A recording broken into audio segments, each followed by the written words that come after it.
Okay, let's dive right into this. Welcome to the Explainer. We've all got that weekend hobby or local league that we take just a little too seriously, right? Well, today we are immersing ourselves in a sweeping sports saga that proves the most intense athletic dramas don't always happen in massive stadiums under bright network television lights. Sometimes they go down right on the local lanes. We're exploring the epic history of the Stein Practice Cup. This isn't just a rundown of bowling scores. It's a deep study of absolute dominance, fierce rivalries, and the relentless pursuit of perfection. Now, to quote the history books, "In the beginning, there was no dynasty, no record book, no legends." It perfectly sets the stage, doesn't it? Every mythic sporting arena starts as just a physical location, and the Practice Cup was literally no different. Before the spreadsheets were filled out and the bitter rivalries were forged, it was just a blank slate, waiting for history to be written. So what exactly is the Stein Practice Cup? Well, it started out pretty simply, just bowlers gathering for practice sessions. But notice what's totally missing from this definition. There are no multi-million-dollar prize pools here. The stakes were purely internal. It was all about bragging rights. It was about the simple, unadulterated satisfaction of throwing a better series than the person standing right next to you. And over time, those casual sessions transformed into a fiercely competitive arena that demanded total respect from anyone who stepped onto the approach. Part 1. The Rise of the Empire. Bruce Ruffiner. Every great sports competition is eventually defined by one central figure. And for this sock cup, that dominance basically comes down to a single number, 73. Let that number sink in for a second. While other competitors came and went, having a good week here or a bad week there, Bruce remained. Week after week, season after season, he piled up victories at a pace nobody else could even touch. By the end of the recorded era, Bruce Ruffiner had amassed 73 practice cups. That's literally more than any other competitor in the history of this arena. He became the absolute mountain that everyone else was trying to climb. And this brilliantly illustrates just how steep that mountain was. Bruce's statistics are almost impossible to comprehend. We're talking 21 championships, 52 podium finishes, 48 600 series, and an astonishing 15 700 series. Entire seasons completely belong to him. If you look at late 2024, early 2025, and late 2025, he just locked down those season titles and repeatedly parked himself at the absolute top of the standings. For newer competitors arriving on the lanes, taking down Bruce became the ultimate challenge. And hey, many tried, but very, very few succeeded. Part 2. The Elite Pursuers. But of course, no dynasty survives without rivals, right? Enter the Resistance. These are the titans who simply refuse to let Bruce walk away with it every single week. First up, you've got Joe Berger. With 64 practice cups and 11 championships, his key strength was absolute consistency. Whenever Bruce stumbled, Joe was right there waiting to strike. Then you have Dennis Milwaukie. Dennis brought this crazy, explosive scoring, boasting an elite average series of 649.3 and an incredible 8 700 series.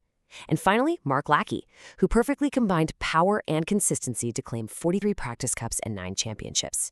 These guys were the elite challengers.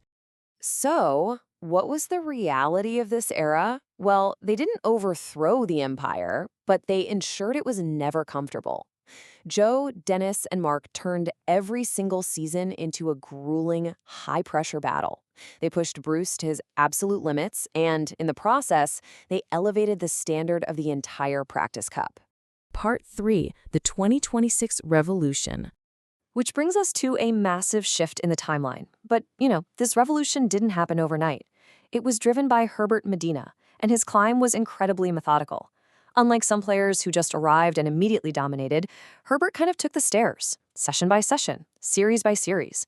For years, he was a highly respected competitor. But gradually, through sheer repetition and serious improvement, he transitioned from just respected to feared. The tipping point arrived with his massive breakthrough in early 2026. Herbert's hard-earned numbers completely altered the landscape.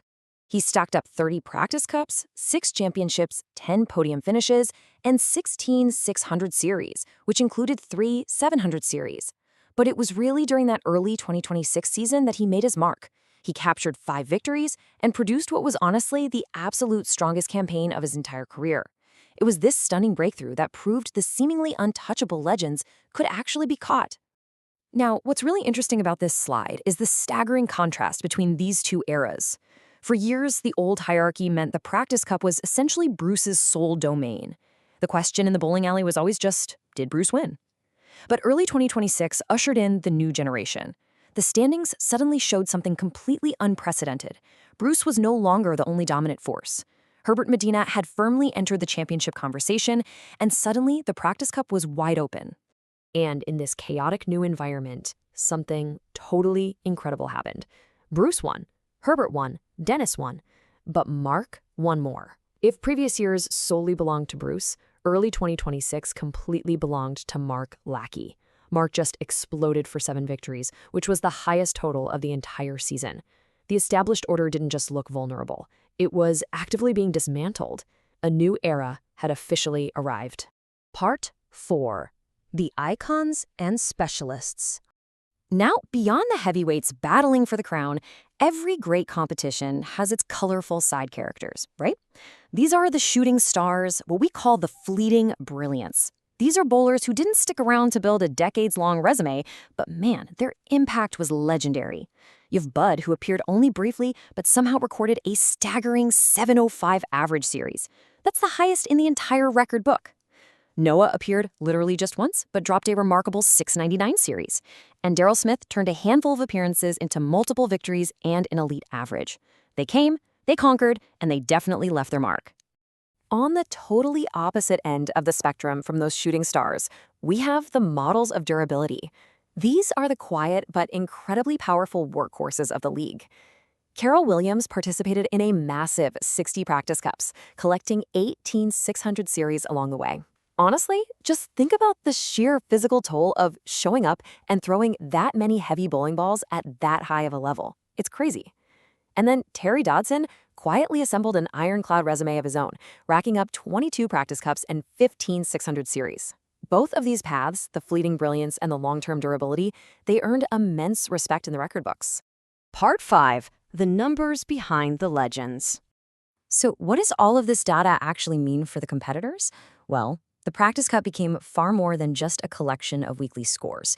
It became a true statistical archive of excellence. Championships mattered, podiums mattered, and honestly, whether you're throwing a bowling ball or chasing a personal goal in your own life, it essentially boils down to 3 steps. Step 1, find your rhythm. Step 2, carry that momentum through all 10 frames, holding your nerve when the pressure spikes. And Step 3, earn a place in Cup history. Whether a bowler built their career through steady consistency or just isolated moments of sheer brilliance, perfectly executing these 3 steps is exactly what made them legends. Part 6. An unfinished legacy. So, the crucial point is this. As we look back at the empire of Bruce, the rise of Herbert, and the revolution of Mark, we really have to look forward. The benchmark is undeniably set by the legends. Bruce Ruffiner's dynasty is the gold standard. Joe Berger, Dennis Milwaukie, Mark Lackey, Herbert Medina, Shea Pirtle, Dave Martinot, Terry Dodson, they've all written deeply memorable chapters. But the absolute beauty of the Dick Stein Practice Cup is that every single new session creates another opportunity for an upset, another championship, another 700 series, another bitter rivalry. The story is still being written. The scores may fill up spreadsheets, and the statistics might fill the record books, but the actual history is written one frame and one throw at a time. Somewhere in the future, a bowler is going to step onto the approach, fully aware of what the legends accomplished before them, and they are going to try to carve out their own legacy. So I leave you with this question. Who will step onto the approach and write the next chapter? Thanks for joining me on this explainer. Until next time, keep your eyes on the lanes.